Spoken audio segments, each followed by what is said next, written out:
Ooh, that looks tasty. Welcome, folks. Today, the Hungry Gamer is back with another episode of Boards and Brews, and today I am rejoined by my occasional regular co-host, Original Don. Hello.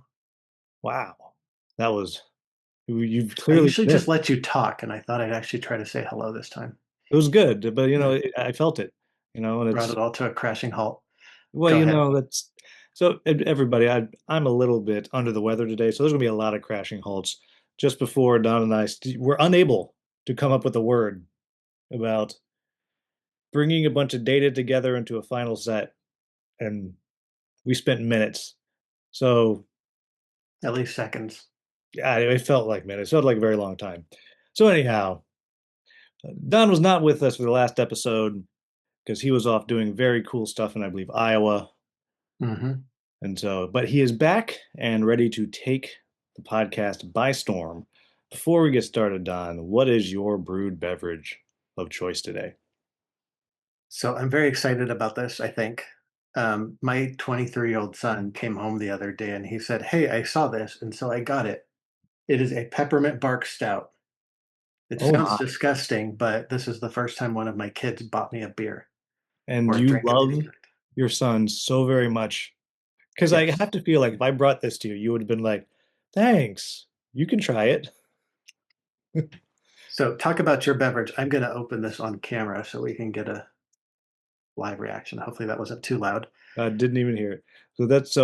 I am double teaing today. I have my iced tea in my very fancy mug that Mark Dainty sent me all the way from England. Nice. And also I have some just hot tea with lemon and honey in my Shakespeare insult mug. And Don, did you know that you are a clod of wayward moral? People tell me that all the time. Well, so I guess you did know that. So I apologize for wasting your time with that. This has an aroma. I usually can't smell a beer from this far, like from a foot away. This is Sorry, so let's see. exciting. It's not terrible. I'm not a big stout person. So you mostly taste stout. It smells like Yeah. peppermint a little bit. Yeah, stout is the bottom of my beer list. But Mm. you know what? Good job, Adrian. This is by Hardywood. Never heard of them. Now Mm. the real question: are you going to finish the whole thing? Very slowly. Very slowly. Excellent. On a side note, so I don't know if we've talked about it on the podcast before, but for those of you, if we haven't, Don and I spend a decent amount of time at 10th Street Distillery, which is Hmm. San Jose. It's a local to me distillery. 2 years ago, they literally won best whiskey in the world with their whiskey, the Dragon, which we actually like quite a bit. And we will once every other month or so go and play a game there, usually distilled. And Hmm. so one of the times when we were there, one of the owners stopped by and he came by the table and was like, "What's going on here?" And I was sure they were about to kick us out because we'd been at the table Right. for 2.5 hours and just doing a tasting. But and so I told him, he said, "This is so cool. I love board Hmm. games. I've never heard of this." And every time I've been in since, when he's been there, he's always said, "We got to do a game night. We got to do a game night." And so at the last release, went to with Mrs. Hungry Gamer, and he came over again. He's like, "Ah, we got to figure this out." And she pulled out her phone and said, "How about this date? And if not this one, how about this one?" Went into the calendar, and then it wound up not happening on one of those dates, but then it was started. And just last night, we had the first 10th Street Distillery game night. 36 people showed up. They capped it at 30, but then a bunch of people backed out, and then they said, okay, they opened it back up, and then suddenly the people that backed go, oh no, please, can I come anyway? And so they said, oh, okay. So it was packed, and it was an interesting thing because a lot of people clearly weren't sure what was going to happen. We weren't sure what was going to happen. I got a good friend of mine, Sinjin, who comes and plays with us often. He came in. I said, "Okay, I got a bunch of easy games here." I taught him three of them. We had code names, and I had just one and stay cool and trophies. And so I explained those to him. I said, "Okay, if we got to run everything, we can do these." But on the other hand, we were like, maybe people are going to come in with their own stuff. And so mostly people started trickling in, and most people just had simple games like Scout, and there was another Just One that I jumped into their table, played a round of Just One. We were talking, about kind of games they like, and I was like, "Oh, they like light games." And they said, "Yeah, our favorite game we're actually going to play this Sunday. We're super excited about it. Have you ever heard of this game called Twilight Imperium?" Oh, wow. Yeah, and I was like, "What, the 12-hour game?" I was like, "Yes." And so they were really excited. They want to come back. There was another group there. A whole bunch of people saw Distilled. Like, oh, let's play Distilled. Can we play Distilled? So I was setting it up, and then everyone got another game, so I just set it up, and that's what we did. But everyone wanted to talk about it, so that was great. Yeah. But this other group, they decided they were going to go play Red Dragon Inn, and it was really funny because this one guy, super nice guy, he was like, "I'm really good at Red Dragon Inn. My friend was the first ever national champion of Red Dragon Inn. I didn't know that was a thing, but I what didn't either. Wow. and he's like, I played with him a lot. Like, I'm good." And meanwhile, I was setting up Distilled, and so I asked Sinjin, I said, like, because no one was really playing anything yet. Everyone was kind of like milling about. I was like, Sinjin, would you just go pick up that box and start setting up like you want to play? Because those two guys want to play. They will teach you. They know. And it Hmm. worked. I got there, they were playing, and I Nice. popped over and I looked, and Sinjin was playing Gurki, which if you know Red Dragon, he cheats at gambling. First thing I do, I walk over, he has a huge stack of money, and everyone else is on the ropes, and they're playing and playing and playing. And later, Sinjin, he won. And I said, "How was, like, I won?" He's like, "That was cool. It was a lot of fun, but mostly, I got to beat the guy that was sure he was going to crush us." He's like, as soon as That's he said awesome. that at the table, he's like, "I must destroy this guy," Yeah. which is the beauty of Red Dragon. And so everyone had a good time there.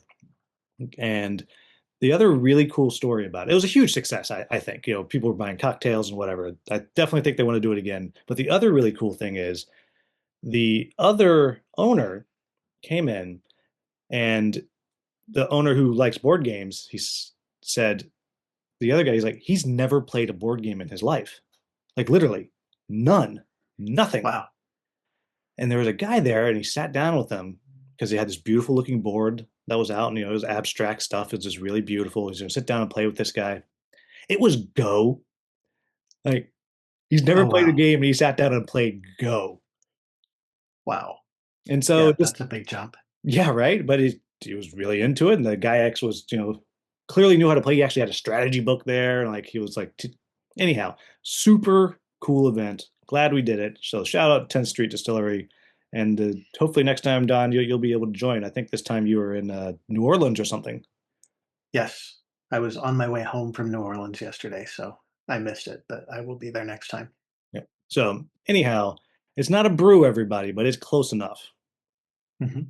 So 10th Street Distillery, feel free to sponsor this podcast because Fort Point won't. Yeah, we've already gone way off script here. None of this was supposed to the we can thank Adrian Gilstrap for that tangent and the Yes. amazing stout beer. Um, but so jumping in, a couple of recent plays here. Looks like you got three recent plays. I got two recent plays, so I'll let you go first. What's one of your recent plays you wanted to talk about? Yeah, so I think just about everything I've played lately has been with you. I have been traveling a little bit, so I'm not getting a lot of gaming in. But we gathered the other day to play a few games, and we got in crowd favorite Dwellings of Eldervale. Played that at 2 players, and it's one of those games that you would think might stumble a little bit at 2 players, just because it's designed to go up to five, and you usually don't do well at both, right? And Dwellings just rocks at 2 players. I love it. It's a such a quick, efficient game. The adjustments to the map are really effective, to the number of, factions involved. It's really effective. And so the way that that game scales up and down is phenomenal. And it is my favorite game of all time. So obviously I like it at all player counts, but it's just so good Well, at and two. thematically speaking, we had the least interesting matchup. We had Light versus Order. Like, Yeah. ain't nobody going to see that movie.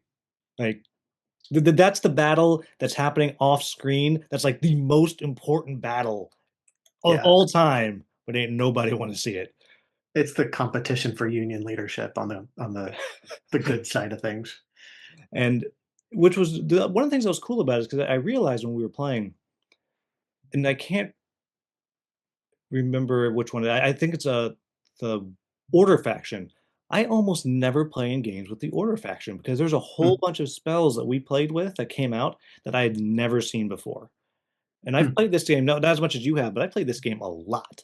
So that was really cool. The other really cool thing about it, I thought, was we turned Eldervale into like an HOA complex. Like Yes. I've never seen that many dwellings out, and like sometimes in higher player count games, you don't get that many dwellings out.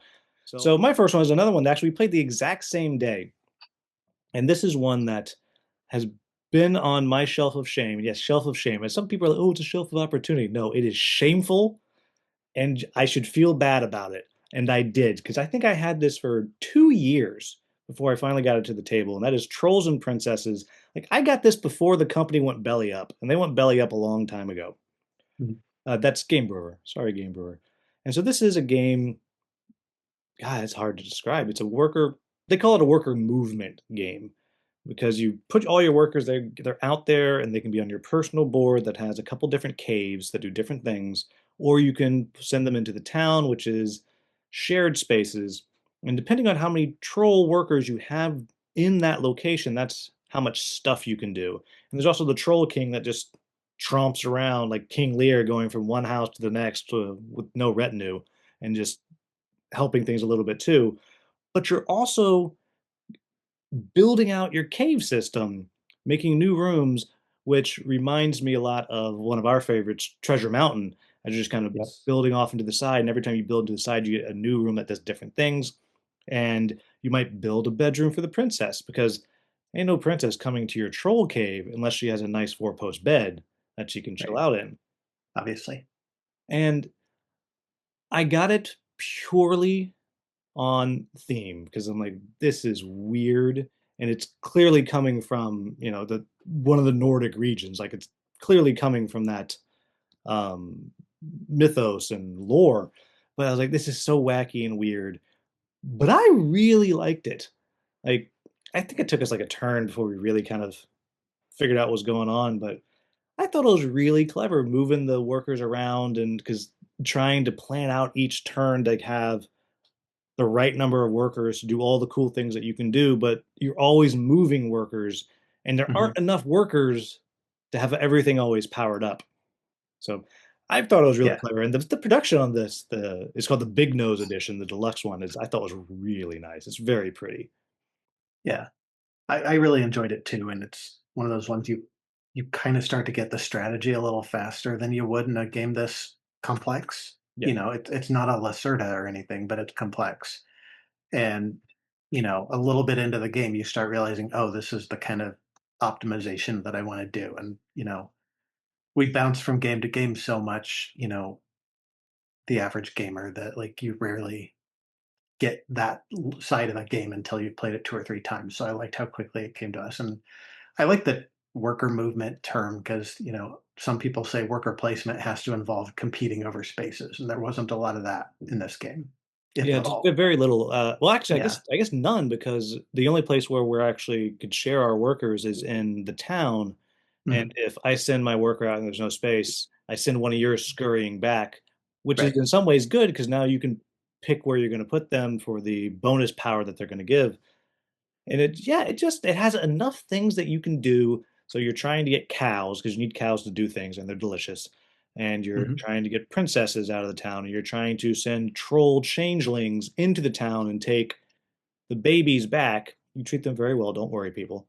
And by getting them, you're unlocking scoring conditions for yourself, and you're unlocking powers by sending your troll babies into. That sounds terrible. You're sending your troll babies around like, Yeah, I don't think any of them are called babies. That's just what we were calling them. yeah, they're changeling. They're called Yeah, changelings, but they troll babies. Everybody. they look like babies. And so sending those out, and then you're also hiring humans to come be your permanent live-in servants because you got to give them money to do it, Mhm. but they also can't leave. Right. They don't want to So leave. it's They an prefer internship, great I there. guess. And so and sometimes you're tearing down churches because those bells are annoying, and you literally Mhm. tear down the church bell and it goes into your cave, so they can't have it back ever.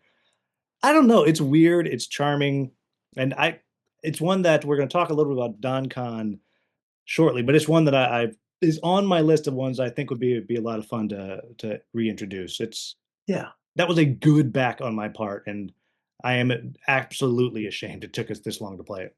At the recent KublaCon Fall, which I don't think we've discussed on here, but you've done videos about it, or at least one.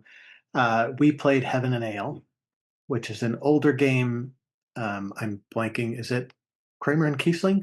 That If sounds right. it's yeah, if it's not both of Now, them, to be one of them fair, is involved. any kind of dry beigey Euro that's older, you could be like, I think it's Kramer and Kiesling. I'm like, Yeah, yes. there's at least a 50-50 chance it's I mean, if Kramer, it's not that, Kiesling, it's or not both. Knizia, then Yeah, does it exist? Probably not. yeah, exactly.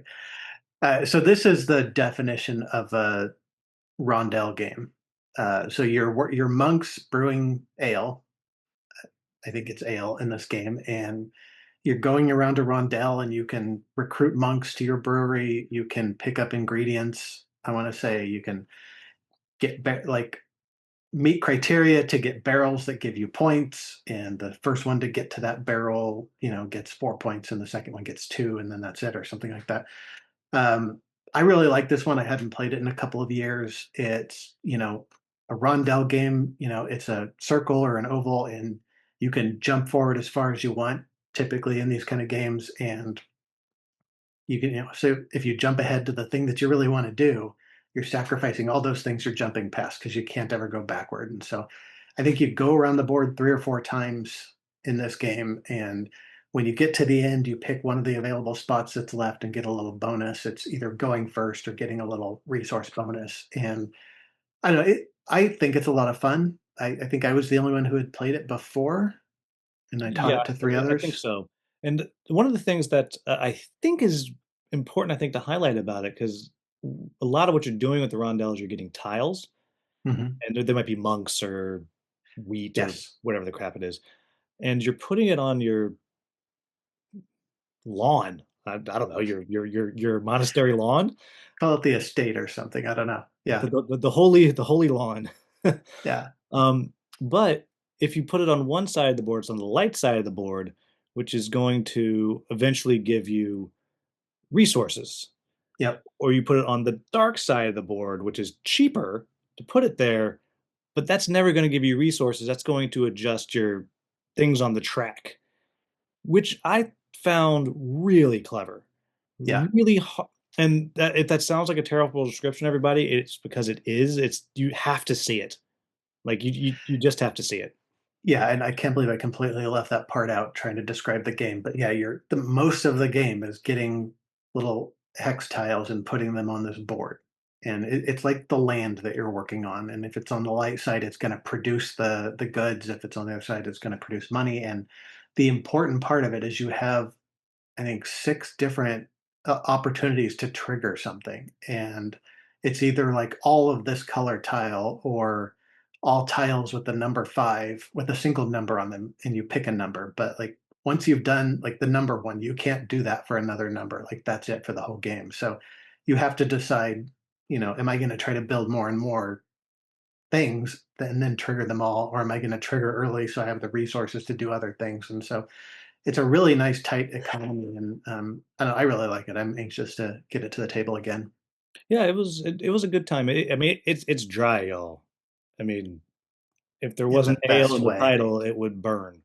Like It it's makes me think of Monasterium, which you really love. yep, it Another does. extremely dry Euro. It's one of those weird dry games that's just very satisfying. And this one has an expansion that we did not touch, Yeah. and I'm now excited to try it. So for me, I feel like that's one of the best things you can say about a game. Is I played this. Oh man, let's add the other stuff. I'd Yeah. like to play a game. It was fast. It was a fast game. Like even with Mhm. I had read the rules. You knew how to play, and then the other two people, no idea what was going on. All right, so the next one I have is one that just came to me from 25th Century Games, and God, I always have to say this: Chad Elkins, who runs 20th Century Games, is the best. His social media presence is great. He's always on the right side of everything as far as I'm concerned, and he is the only person that I've ever seen take that old but I did stay at a Holiday Inn last night and throw that at a troll, and I still laugh about it. So everybody go buy some a game from them. But they specialize in very light games, like very light, quick games. I think my favorite title I've gotten from them in recent years is one called Splitto, which is just this playing cards and matching. You're playing in between. Clever thing. But I got this game called Neko Syndicate, which is one of their imports that they do. Sometimes they import games. I think it's from Japan or something. But it's by Danny Garcia of Barcelona, which I don't know if you're supposed to say it with the Castilian lisp or not. It might be Barcelona. I don't know. And also the one with the windmills. What's it? Windmill Valley. It's called Windmill Valley, and I couldn't. Oh boy. And Windmill Valley, and I think it's not something else. I've never actually played any of his games, but he's got a lot of stuff. And so this game is a game about trying to corner the sushi market, but you're all cats. And so you're cat sushi people. And there's a syndicate, and that's bad. So you're trying to control the sushi market and become the head of the syndicate. So it's like cat Japanese sushi chef mobsters. Something like that. Another one of those. Yeah, yeah, right. Yeah, there's just so many. I'm sorry, that does not help anybody at all. Hmm. Another into the stack. But it's a quick game. I've only played it solo so far, but it is a delightful little game because what happens is you start out, you have one card, and on the top of your pyramid, this one card has two choices on the bottom. You can go left to your accountant or right to your CEO. And they're, of course, cats. If you Hmm. go to the accountant, you get to draw more cards and keep one, and it goes into your kind of your supply. And if you go to the CEO, you build one of those cards and you put it somewhere in your pyramid. And so you're going to have four cards on the bottom, then three, then two, then your one. Then you take your meeple and you start on the top card. You pick. Do you do I start with that. You do the left action or the right action. So the CEO or the accountant. Then, whichever one you pick, then you go down to the card right below that. And again, pick left or right. It might be produce a type of sushi. It might be cook some rice. It might be the subway train, which lets you move stuff from one place to another place based on where you've built subways. It might be just move cubes around up and down. And then you go to whatever card is right below that. Pick left or right. But depending on how you've built up, there might be nothing below you that you get to keep going, or you might get to do four different actions as you just kind of move this meeple down your pyramid. And at the same time, each level increases in power. So if I have a card that's going to produce one, I guess salmon, because it's orange, one orange sushi cube, if it's on the second level, I get two cubes. If it's on the bottom level, I get four cubes. Hmm. And then you have to move those around to fulfill orders on all the cards. And at the end of the game, your scoring is also based off your pyramid because you score each row, and the very top level, you're going to get a point for each sushi cube that you've delivered on the card. And sometimes the card will have bonus points for a full delivery times four. Then the next level, it's going to be all those points that I just said times three, then times two. And the bottom one is just times one. But you also lose points if you have any just loose sushi floating around that wasn't delivered because that's wasteful. We don't do that in the syndicate, Right. right? We care about the earth. Thank you very much. And if you don't complete your pyramid all the way, because that's not efficient either. And I've never played something like it. It is a really cool little game. And it's a small box. It doesn't play small. Does not play small, but playing solo, the first game probably took me 45 minutes because I was, looking stuff up, trying to figure things out. And oh, I Mhm. forgot perhaps the most important thing. The head of the syndicate has given you 15 turns to decide who's going to replace him or her. And each round, you move the little cat syndicate leader one space to the right on your kind of big score track. And if you have accomplished one of the three goals that round, which or in that game might be deliver three cards completely, whatever, then you place your little token there. And the faster you complete objectives, the more points they're worth. But also, the first person to complete objectives gets bonus points. So you're trying to build out your thing and trying to race to finish these objectives. And it's really cool. It's a cool little game, plays in about 20 minutes solo. Yeah, I am very chuffed by this, as the British would say. Chuffed is good. Yeah, Sorry, you go know ahead. nothing about this game, so but I don't, but it sounds cool. I can't wait to try it. Let's see. My last game is Paris. Another Game Brewer title, another one that we played at KublaCon Fall. This one is definitely Kramer and Kiesling. Um, I just glanced at Heaven and Ale, by the way. It is Kiesling and Andreas Schmidt. So um, one get was out of here, involved, not the Kramer. other. So it's so Paris is a game, another Game Brewer title, one that I backed several years ago and have played it just a handful of times. I've been dying to get it out again.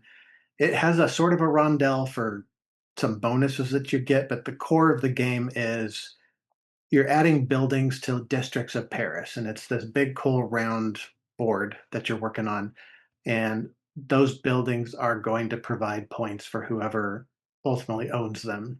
And so on your turn, you're either placing out a new building or you're adding one of your keys to a part of the city or you're placing your key on a building that's been added. And so it's kind of a push pull kind of thing. Like one person might put a building down that somebody else claims. And at the end of the game, you're going to gain points for having the most influence in a specific district of a city. And so it's it's kind of a tight action economy. You only have so many keys to put out, and you can definitely paint yourself into a corner, as you've talked about in this one, by not spreading yourself out enough, and then the best stuff ends up in the other districts. Yeah, well, it There's a was funny little bit when of we played. At one point, I was like, "Okay," and I said, "How do I pick up keys?" You're like, "You don't, idiot."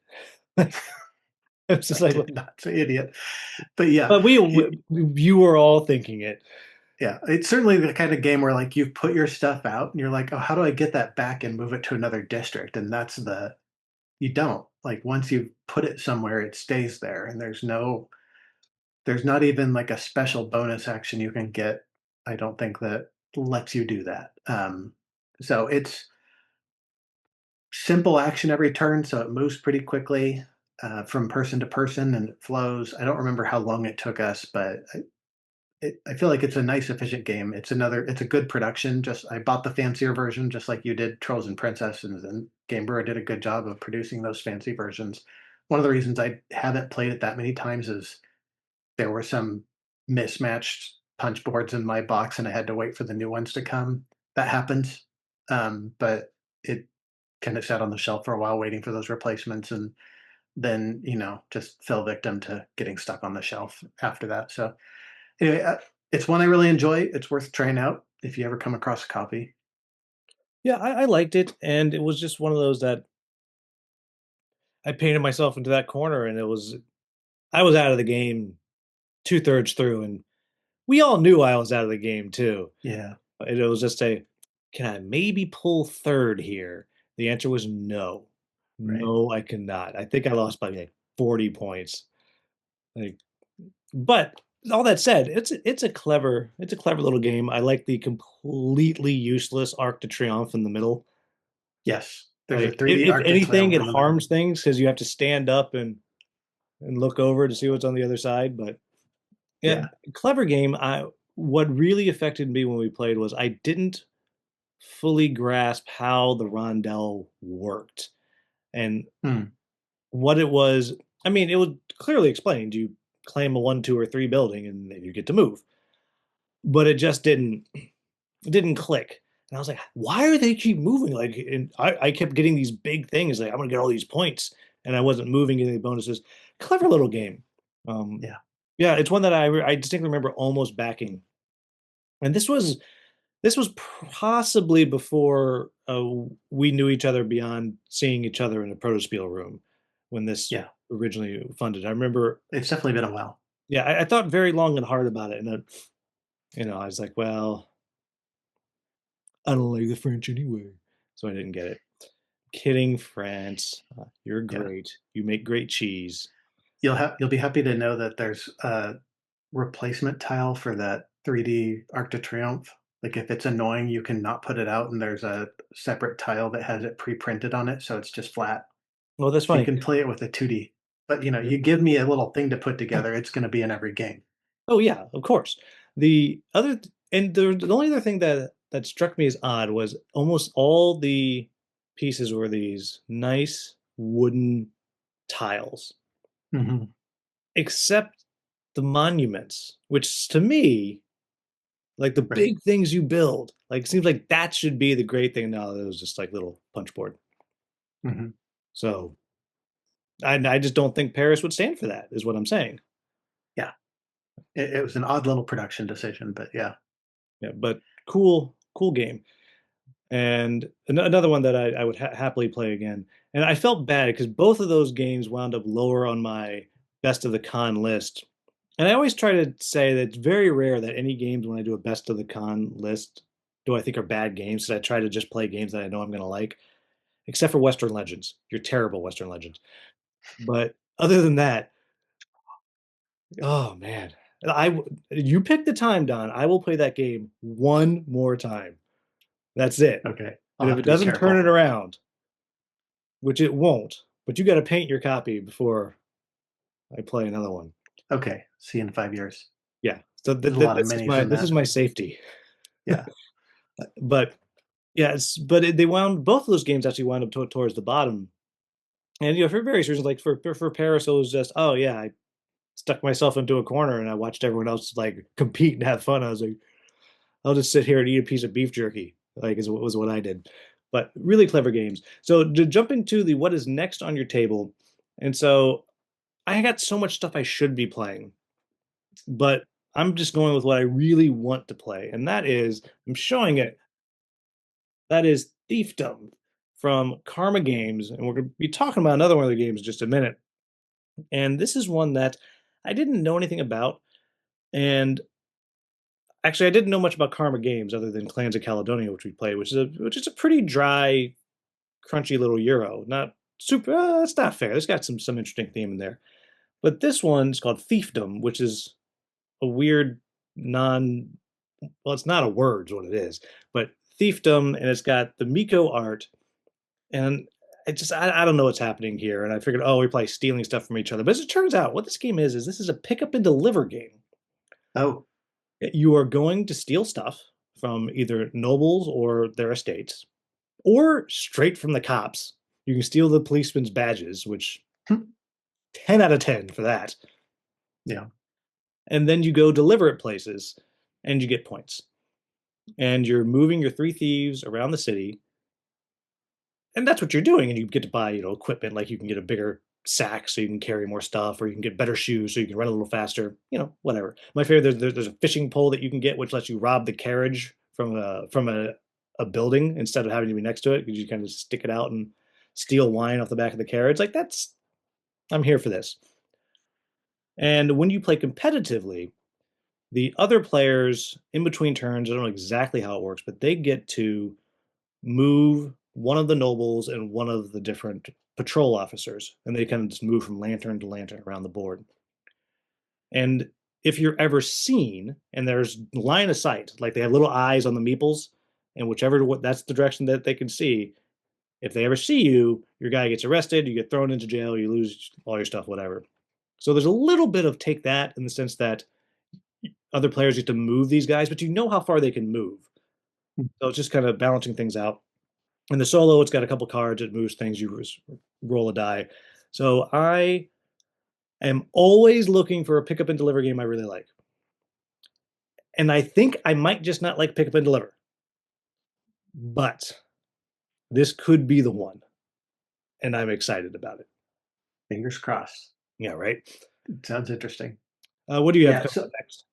so I've got a couple of things I'm trying to play, but and this might not be exactly the next thing on my table, but just this week arrived the new version of Manhattan Project Energy Empire. This is by Luke Laurie and Tom Jolly. It's one of my favorite games. It's one of my top 10 games. It's worker placement. You're building an engine. It's, one of the first real engine builder games that I've learned, Tableau building games that Not a I've train learned. And game. haha. Um, and it's just it's a nice, efficient, easy easy to understand game. It's thematic. and I really enjoy it. And so Frostbite Games has come out with a new version. The original company is no longer. And so it's exciting to see that come out. It's got all the expansion content so far in it. And so I'm really just interested to play. I know the game already. I'm just interested to play this new version and see how it compares. Does it have a solo mode? I don't recall. Yes, it says 1 to 5 players on the box. Well, it sounds like perhaps you and I are playing a solo game tonight. Could be. Then we could both either be very happy or very sad as we go Yes. through.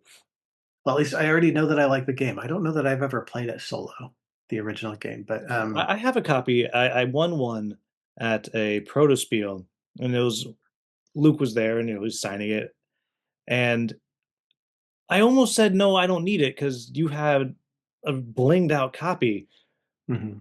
but I couldn't say it to his face.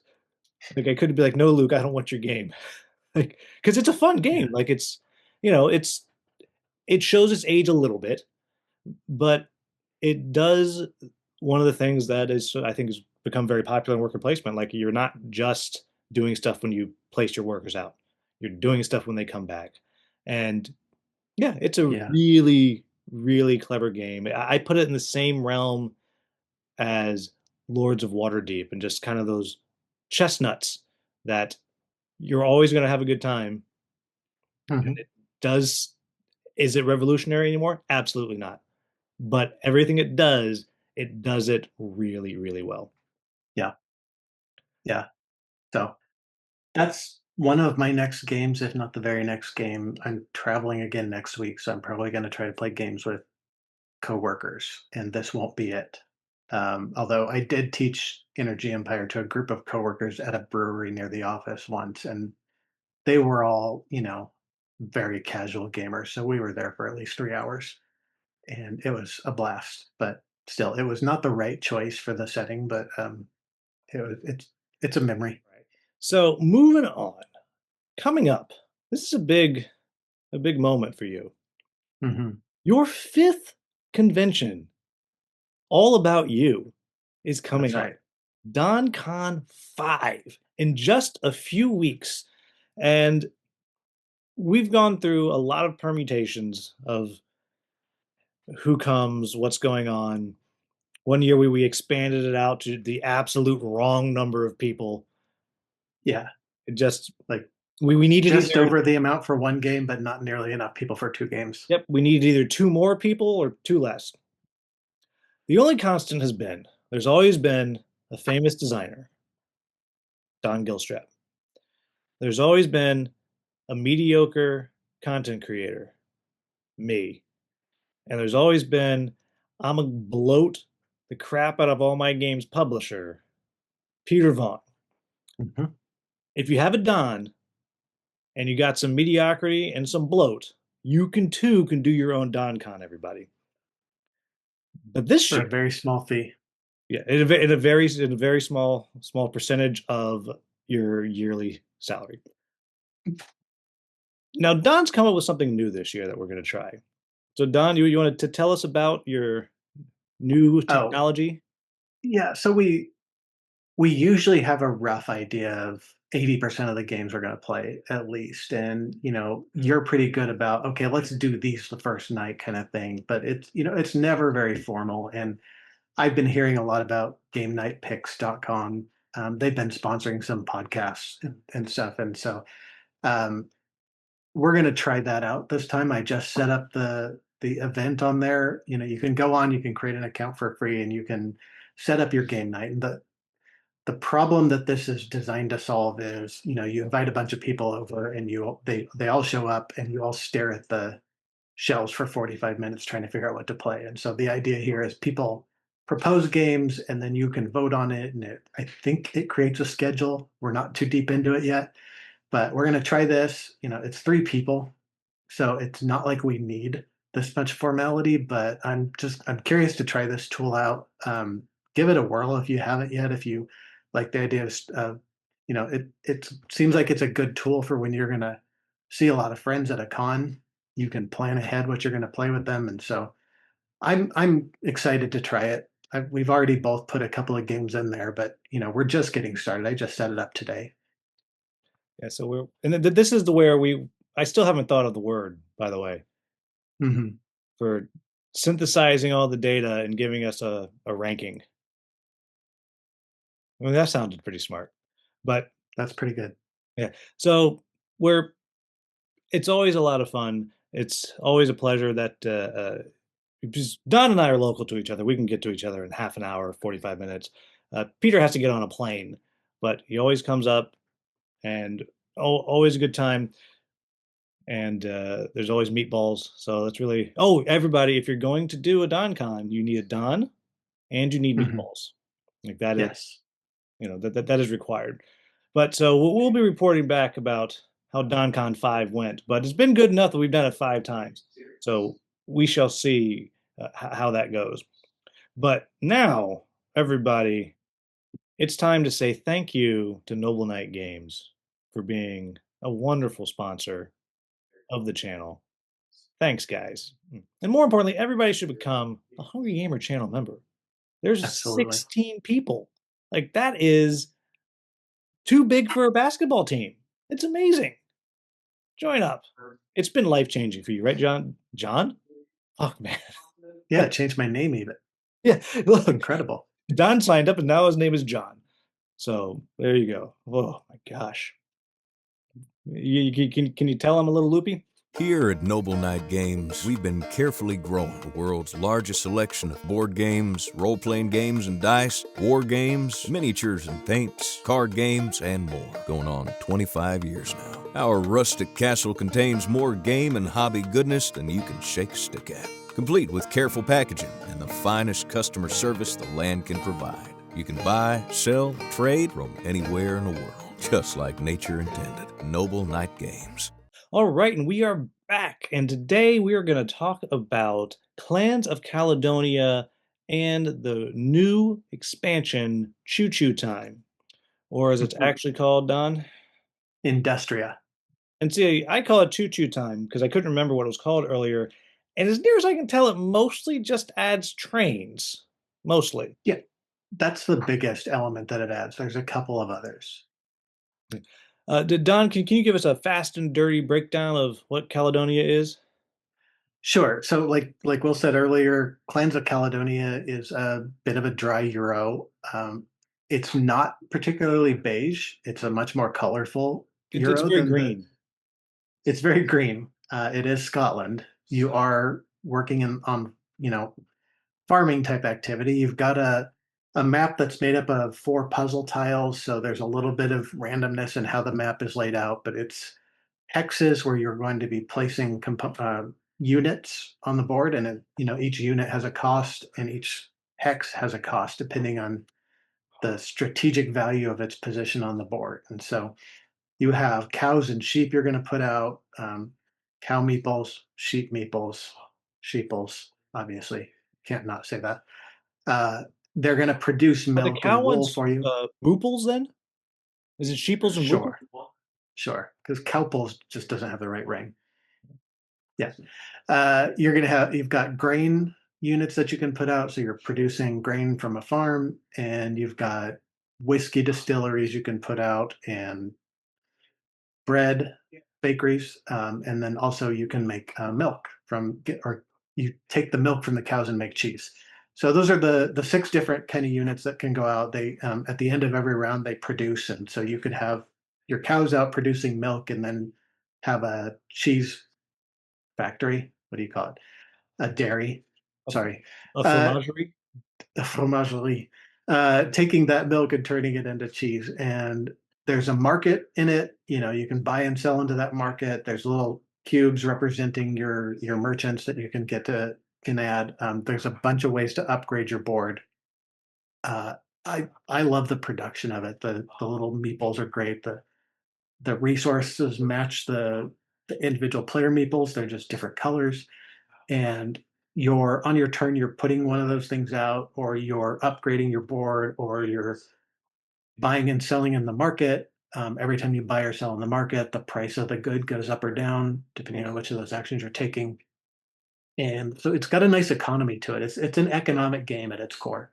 Fulfilling contracts is kind of the Yes, and there's a fulfilling contract element to it that is also a big piece of it. And so it's another one that's an efficient, quick moving game because you're taking one action on your turn. The actions are pretty simple. And so, it's I'm going to pick up a contract and that's your whole turn and it goes to the next person. So I'm a big fan of quick moving games like that where your turn isn't 20 minutes long, where you've got a bunch of comboing moves. I mean, a good combo is great, but you don't want every turn to be like that. So that is the base game. and It's, one of the neat things about it that yeah, it's another thing that's a little hard to grasp without kind of seeing it. But every time you fulfill a contract, there are three resources, I guess. There's imports, imports, thank you. you It's know, sugarcane and tobacco, tobacco and the other one. something else. Whatever the other one is, Yeah. Soylent Green. And every time you fulfill one of these contracts, some of those are going to move up on around the board. And at the end of the game, each of your contracts you fulfilled will score a different amount based on which of those commodities is higher up around the track. So if cotton, Right. that's the other one, cotton. That's it. Cotton. Yeah. Yeah. The So, rarest one will score the most. right. And And so yeah, it's a weird balance of picking contracts that are going to score different things to move those around the track to either help yourself or maybe hurt other players. And it's the only thing I would say about the game that takes a minute to really grasp. And it's not complicated, but it just nothing. I've never played anything that does that. So yeah. that's there. But now it's choo choo time. Right. Tell us about the trains. So we get into the expansion, and the biggest thing it adds is a whole separate board that sits to the side, and it's got a bunch of interconnected cities, and everybody's got a train on the map. If you're two players, you have a big train and a little train, and one of them just moves and doesn't ever deliver, the other one delivers. And the action that this adds is you can move up to two spaces, so through two towns, and then make a delivery to the last town. And there are tiles laid out saying what's demanded, and so it's very simple. You're going to move your train there. You're going to discard the goods, and then the town is going to give you a reward. And those rewards are also tiles that you place out randomly at the beginning of the game. And so it might give you an upgrade. It might give you a complex delivery action. And only played it a couple of times with this expansion, so it's hard to describe these bonuses that you get when you make the delivery because they're all very different from each other, and you have to look it up every time you do one. Which is not to say it brings the game to a halt, but it's hard to describe it. They give you some great bonus, and it's adding a whole new use for your resources without adding additional production of resources. So you're making a decision by participating on this board. But sometimes an expansion like that feels like it breaks the game a little bit because now you can't do the base game and do the expansion. This doesn't feel like that. It's really just adding a little diversity to the actions, I guess. Yeah, and I've only played this expansion once, but it seems to me because of the different rewards that you get for doing it, it seems to kind of balance out the spending of those resources, not completely, Mhm. but I definitely didn't feel like I was hurting for doing things by Yeah. playing with the trains. And yeah, well, I guess we're about to jump into thoughts on it. The other thing that we did when we played was we used all only new clans because it Mhm. doubles the amount of clans. I think you said. Yeah, it doubled pretty much all the tiles from the original game. So twice as many clans now, twice as many little bonus tiles that go out in the corners of the board. They're like a bonus action you get if you can get your units close enough to it. And I forget what else. There's a lot of things that come out randomly at the beginning of the game, and it doubled all of those. So yeah. And so one of the things actually that I like in general about Caledonia, and I think are actually better now with the expansion with those new clans, are they're so different Mhm. what they're good at. Each clan has some kind of benefit that you're going to get. And the game that Don and I played, I basically was rewarded for producing advanced goods, not called advanced goods, but producing whiskey or cheese, Processed. processed goods, Yeah. or putting out more workers and people. because anytime I put those next to each other, I got a rebate. And so that was my reward. While Don had a sheep empire because Hmm. he was teleporting sheep all over the map. I don't know how that the Scottish could do that, but that's kind of what Don was doing. And the sheep were going all over the place. And it makes for a very different play style because if you want to do well, you got to lean into whatever it is that your clan can do. And I think this game does it really well without it being overwhelming to figure out what it is that you do because you do one thing Yeah. and that one Hmm. thing is better than everybody else. And I Yeah. really enjoy that. Yeah. It's one of those, everybody has a game breaking power and therefore it doesn't break the game. And yeah, and in the original set of clans, like there's one where it's a milk empire, there's one where it's a whiskey empire. When you sell whiskey, or I think when you produce, you get a little bonus thing, and when you sell for more than the market really calls for. Uh, it it's really cool, and it's amazing that they added 100% more clans, and so you have that much more complex or random complexity in the game. And so I'm looking forward to trying some of the other ones more. There are other smaller modules that this expansion adds. One adds a farmers market thing where each person puts out a farmers market tile on the board somewhere, and if you build next to it, you have the option to sell one of the two goods that that farmers market calls for, and you get more than the normal market requires. It's interesting. It's not as interesting as the train element. There's a couple of things that it adds that lets you see the tiles coming ahead of time that are gonna, like, repopulate the contract market and things like that. I can't think that far ahead, and so I used it in the first game. Nobody in that game ever looked at that track, and so I just didn't set it up when we played it.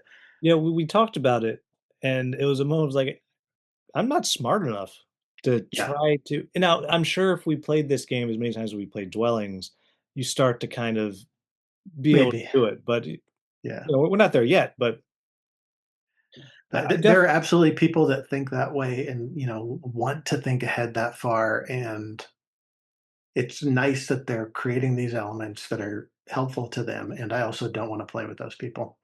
Yeah, like you want to plan. I want to watch the your farm burn. That's what I want to do. Uh, It's a recipe for AP in my mind, and so I don't wanna watch them think about the future when they're supposed to be taking their turn. yeah, live in the now. Come on. Exactly. The but to kind of come back to a little bit to just the game itself. I think it does a really good job of balancing what is a tight economy. And it doesn't feel like that at the beginning of your turn because you have a lot of money, but it also Mhm, costs a lot of money to do things. And you rapidly burn through your money. And you always have to think about, well, what am I gonna make at the end of this round? But also you're balancing it with this other thing that is both maddening and fun is that every round the contracts cost more and more to yep, take and do. yep, So it behooves you to finish now and buy another one now. But you have to have the money to do that to buy another one. Sometimes you get money for completing the contract, but you don't produce your goods until the end of the turn, which means it'll be next turn till you can fulfill that contract unless you go to the market and then you're spending all that money that you've earned. It's a very tight little economy, but it mhm, doesn't ever feel overwhelming. It's pretty satisfying every turn. You get all this junk. mhm, You get tons of stuff coming in, like you were had all this wool you were getting every turn, and I had all this grain that I was turning into whiskey and selling, and really, really satisfying the way that works, I think. And because of that, that's why I think the train thing works really well because now it's mhm, just one more way you're going to do that. And because the benefit of doing the train actions is so good, it makes you want to try to figure that out also. So yeah, really clever, I think, all around. yeah. Clearly a lot of thoughtful work and testing went into this. So much so, like, when you pass, like, I'm done taking actions, I'm gonna pass for the round. You move your guy from one track to the other, and you get a number of pounds, right? And if you're the first one to pass, you get more money than the second person that passes. if you put the farmer's market module in, meaning you're putting out that one little tile per player, there's an overlay tile that goes over that, and you get slightly less when you pass because clearly the balance changes when you put the farmer's market out. I'm like, it's not necessary, at least not for people who are the level of intelligence as us. I'm sure like those optimizers are like, I'm getting too much money at the end of the round. You need to fix that. But just it just shows that they really tested the heck out of this thing, and I appreciate that. Well, and even that track itself, I appreciate because that's a catch-up mechanism. Yeah, Which I mean, you don't even think about it. But that is a yeah, catch-up mechanism because I had to pass because I didn't have stuff because I yeah. am bad at sheeping. And Mhm. and so now, oh well, here's another 8 pounds, which is gonna let me do something, let me put out another worker, which is gonna let me get more money or whatever. So very, really clever. I This is one of those games, like you mentioned earlier, Monasterium, which is a dry game, though this one I think has significantly more theme than Heaven and Nail or Monasterium because they Mhm. just because of the different powers of the clans and how you're leaning into it and Yeah. damn sheep empire. Like, his damn sheep empire came back, storming back at the end of the game, and I thought I had it. I had this Mhm. lovely whiskey and cheese empire that was just delicious, and then the sheep came and kicked over my stills, and then Don turned them into meat and then won the game. Yeah. Which aside, but that's also very satisfying. You can It put up is. your sheep and your cows, and then a recipe calls for steak. You're like, "Oh, Bessie, come here." Yes. Yeah, you do have to slaughter your animals if you're gonna fulfill a contract that calls for beef or lamb. Just Or mutton, I guess. It would be mutton, not lamb. Because you wait they till are they're old and full-grown crusty. sheep meeples, they're not lamb meeples. Yeah. So yeah, it's great. Like those individual powers, you read your power and you're like, oh, I'm obviously going to win the game because it is such a cool power. And then you see the other person's just take off, and it's very satisfying. Yeah, so I think it's the only complaint I really have on this. Well, I'll say, I mean, it is dry. It is an economic game. Don't be fooled by the whiskey barrels. It's an economic game, and it only gets more economic when you add in choo-choo time. Hmm.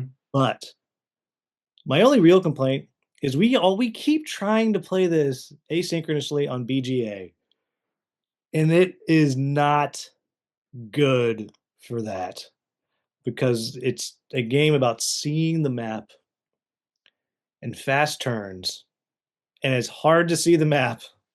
I tend to play on my phone, so maybe it's on me. It's hard to see the map, and it's so slow. But that's all I got. I think it's a really good economic game. It's one of the only Yeah. dry themes that I will happily play. And I didn't want to play the first time we played either. I was like, I can't believe you guys are making me play this nonsense. Where's my All orcs? right, it's going on the list for DonCon now. It should. Um, yeah, it should.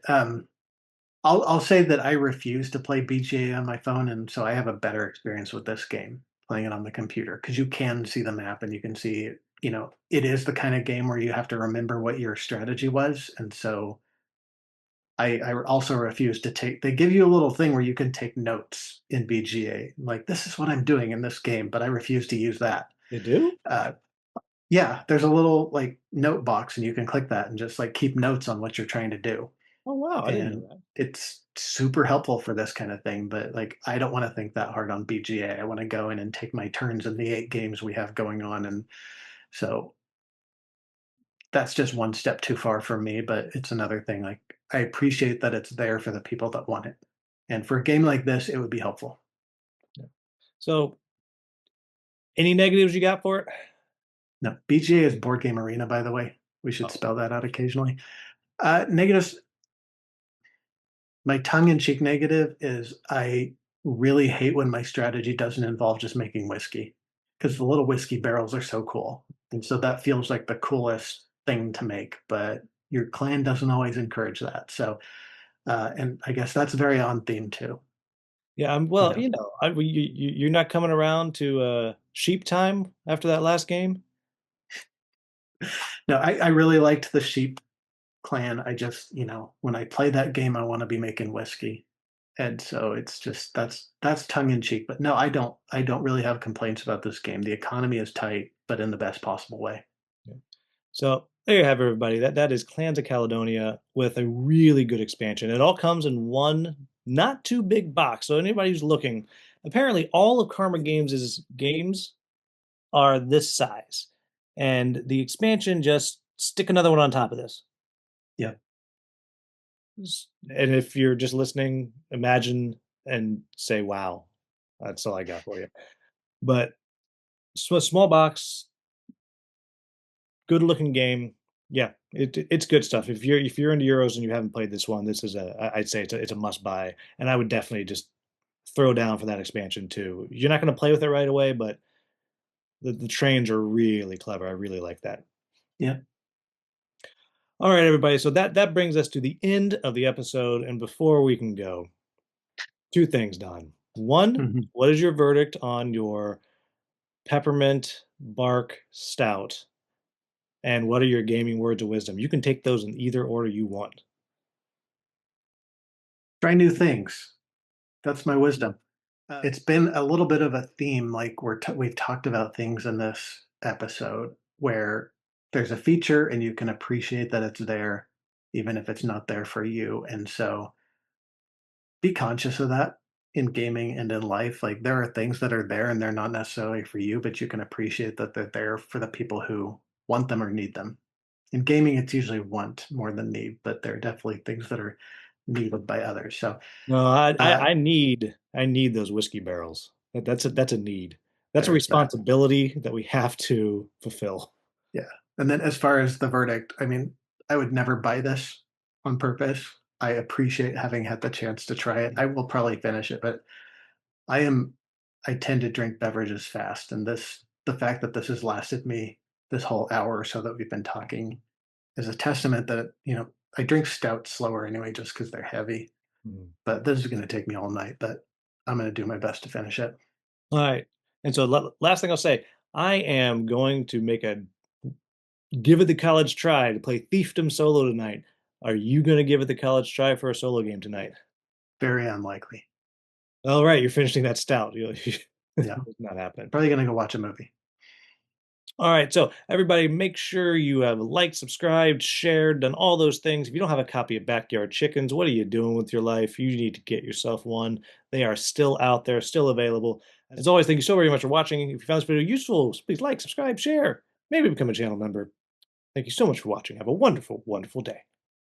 Bye. So I bought I don't know if you can see that. Looks like a oil barrel. Yeah.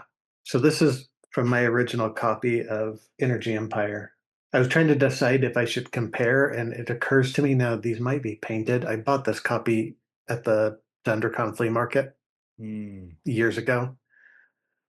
And I mean, it still looks like an oil barrel.